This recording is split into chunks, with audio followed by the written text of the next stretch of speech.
Well, hello, folks out there in YouTube land. Got a big show lined up for you. Let's get right into this one. All right, yeah, Joel Klatt has ripped Tennessee and Josh Heupel, basically saying that Tennessee got away with the whole Nico situation. Got away with it. What did we get away with?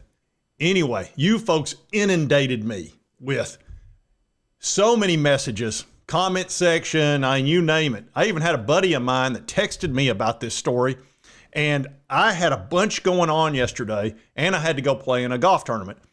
So I was working on another show, and when he sent it to me, I thought it was from May. I misread the date, but it was the last 24 hours. And Zach Reagan had covered it, which that should have been an alert to me that it's, happening right now because Zach's on top of everything. But it happens. So I'm a day late on this one, and it's completely my fault. Anyway, let's get into this. Zach Reagan writes about Mr. Klatt, said Tennessee got away with all of this, national analyst says. And Klatt had Colin Hurd on his show, and Hurd was talking about how he thinks Nico screwed up leaving Tennessee, leaving such a good situation, taking less money, etc. And Joel snapped back hard on that. He tried to be nice at first, but then he got a little bit on the ugly side. He says, here's why I would defend Nico a little bit, because he never really got a chance to tell his side of the story. What? Really? He had no chance to tell his side of the story. That's true. There is no social media these days, and he didn't have an agent and a dad and all that kind of stuff that was on X all the time. So, yeah, there was no way he could possibly get any information out. See, now that's some bullshit. Tennessee ran out basically a propaganda effort and got to tell the story without Nico being involved at all. It was not all about money. It really wasn't. If it was, he wouldn't have gone to UCLA. UCLA was all that was left. He tried to go to Oregon. He had called Miami earlier in the year, or his people did. Ohio State didn't want any part of it, so on and so forth. UCLA was all that was left. It was either that, Tulane, or some group of five school. That's why a quarterback should not leave in the spring. It's a terrible thing to do to himself and definitely the team he's pulling the stunt on. He said he wanted the offense to grow with him, and let me tell you why. That offense that Josh Heupel runs is almost like a glorified high school offense. It's the old Art Briles offense that they ran at Baylor. And the reason that it doesn't develop quarterbacks is because everything is half-field read, so it's wide receiver choice routes, which is why none of those Baylor quarterbacks made it in the NFL. Nico understood that, and he knew that, even though he took $8 million. And so they wanted the offense to expand, to grow, and to develop. And when it didn't do that through spring football, that's when he was like, I don't know if it's the right place for me.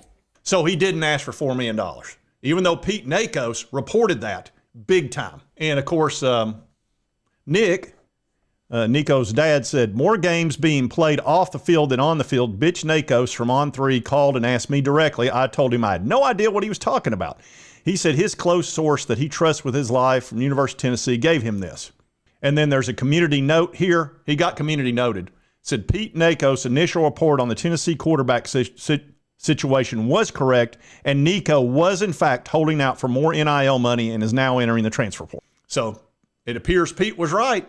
You got community noted. So you're wrong about that, Joel. And oh, don't worry. I know why Joel feels this way. I'm going to bring the receipts. Believe that. He never got to tell that story because Tennessee immediately ran out and made it a money issue and tried to make the virtuous route and say, oh, woe is us. Look at what our quarterback's doing, holding us hostage. Which in the very same breath, Tennessee was turning around and contacting guys that were at other schools and trying to get them to transfer to Tennessee. A clear tampering violation. Now, what was Tennessee supposed to do when their quarterback leaves them in spring? Not try to get another quarterback? Give me a break. All right, folks, now you want to know about Joel Klatt, why he can't stand Tennessee, and that's not me just saying it. As I said, I bring receipts. Let me show you what this is all about. Greg Schiano. And of course, you knew it would be, whether it's Pat Forday, Joel Klatt, any of these national guys. And he's with Fox Sports, so he can't stand the SEC anyway. But listen to this. I hope no one takes that job because that fan base doesn't deserve anybody. And you know why? Here's another part of this. Who wants to go there knowing that the first time you lose 2 or 3 games, you're going to get the that mob type of mentality. Look at what they did to Lane Kiffin. I'm not saying Lane Kiffin was smelling like roses coming out of there. Clearly, he did some things that were less than stellar, but they had kind of a mob mentality then. Now what happens with this thing? I don't envy John Curry, the athletic director. I think Greg Schiano dodged a bullet. I think Mike Gundy made a great decision. And I think anybody that turns down that job makes a great decision, because right now, in my mind, that's the worst Power 5 job in America. Why? Because your fan base turned it into that. You got let off the cliff by bloggers, and that was not the right thing. Well, I guess you know now. Okay, all right, we got served. So now, I guess, it's on. Oh yeah, it's on. Joel, that's how he feels. And it's all about this Greg Schiano thing. Let me tell you something. I didn't want Greg Schiano for one very clear reason. He had a reputation of being a bully and not being a player's coach. And it was late 2010s. It was like 2016, 17, whatever the crap it was. And you can't have a guy like that. You can't have a guy that loses the locker room. And oh, by the way, he had been in the NFL and the players couldn't stand him. Don't take my word for it. Receipts. It says Greg Schiano's regime, like being in Cuba, ex-Buck says. It says after cultivating a persona as an autocratic bully in his first year with the Buccaneers, Schiano's reputation's taken an even bigger hit through 7 weeks in 2013 when he was the head coach of Tampa. How bad is it there? It's worse than you can imagine, one NFL player who spent 2012 there. He said it's like being in Cuba. A defensive end, Michael Bennett, even was willing to go on record with his disdain for the former coach. He says, I think he wants to flex his power. He has small man syndrome. I still talk to guys who are there, and trust me, there's not much respect for him in that locker room. He had a terrible record in the NFL, and he got fired. So why would you hire a guy like that? And if you've heard any talk about the guy, the word bully is used constantly. And if you've heard him speak, he sounds like Butch Jones, but he's got a mean edge to him. So imagine a mean Butch Jones. Why would you want that coming into the 2020s? That's not going to work. You've got to get along fairly well with the players and have a good relationship. You can't just put your thumb on them and expect them to respond. It's just going to create all kinds of havoc. So that's why I didn't want him at Tennessee. Anyway, there's a lot of national guys that'll never forget it, and Joel Klatt's got an axe to grind. That's pretty clear. And listen, I mean, that was so one-sided. Nico couldn't get the word out. Poor little Nico, who got $8 million for 3 years. He didn't mention that part. Oh, but he went to UCLA over the money. No, he told Tennessee, you need better players around me. How about improving your throwing ability? How many guys did you overthrow that were wide open?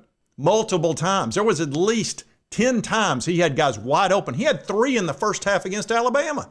Just hit one of them. And he probably nerves, okay?